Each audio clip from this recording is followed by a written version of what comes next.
So, just a little chat on learning.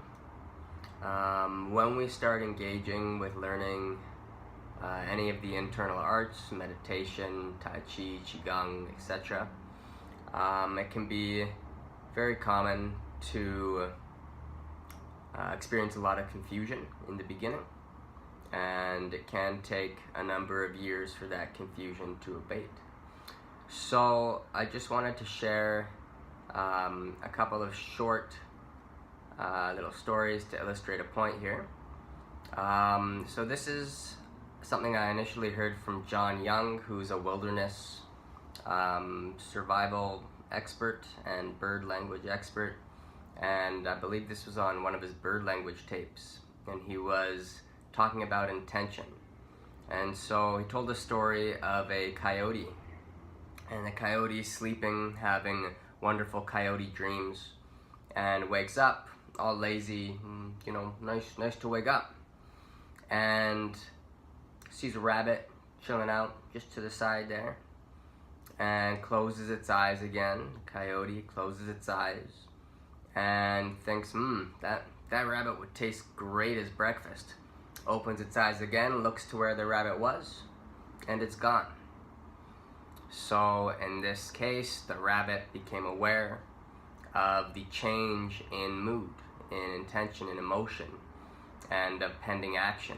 And the coyote noticed that and disappeared. Now, a second story to follow that up. I forget which tribe this was, but when they were going hunting, they would never say, I'm going hunting. What they would say instead is, I'm going for a walk with my spear. The purpose of that is the same reason that we illustrated in the story of the coyote and the rabbit. The purpose of saying, I'm going for a walk with my spear, is that the intention, the mindset of hunting, that seeking behavior, that behavior can subside and you can just go for a walk. And if we're just going for a walk, we won't be scaring the animals away with the mindset of hunting them. So when we're training internal arts, it's very common to want to hunt a specific skill set or a specific result that you see in skill sets. That's very, very common. Whether it's grounding, you hunt grounding, you just go. Everything's about grounding, or anything you can think of that you may read about, whatever. We aim for that and we start driving towards it. And the issue with that is that we miss everything along the way.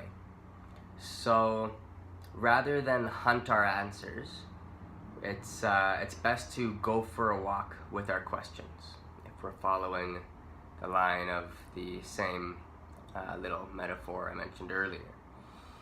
You go for a walk with your questions. So you ask a question, right? You pose a question. It might be, how do I release more fully? And you don't demand of yourself that I'm gonna release harder. You don't demand that of yourself. You just ask the question, how do I release more fully? And once you've asked that question, you practice. You go for a walk with that question. You practice, and in the back of your mind, that question is working. In your body, that question it's at work.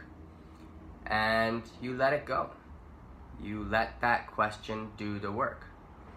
And you keep practicing. Over time, spontaneously, the answers to your question will arise through practice. And that is a key component of beginning in the internal arts.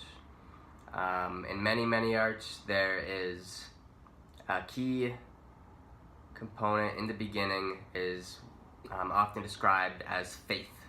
And the purpose of having faith in the beginning is that it can take a lot of time before skills start to manifest when we're starting with things in such a subtle way.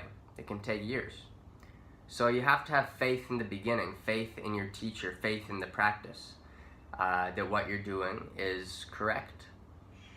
and that it will bear fruit in the end. So we have faith in the practice, and we have the question, and we practice. So with that all being said, let's see if we can play with not hunting our answers, but rather going for a walk with our questions. Hey, thank you.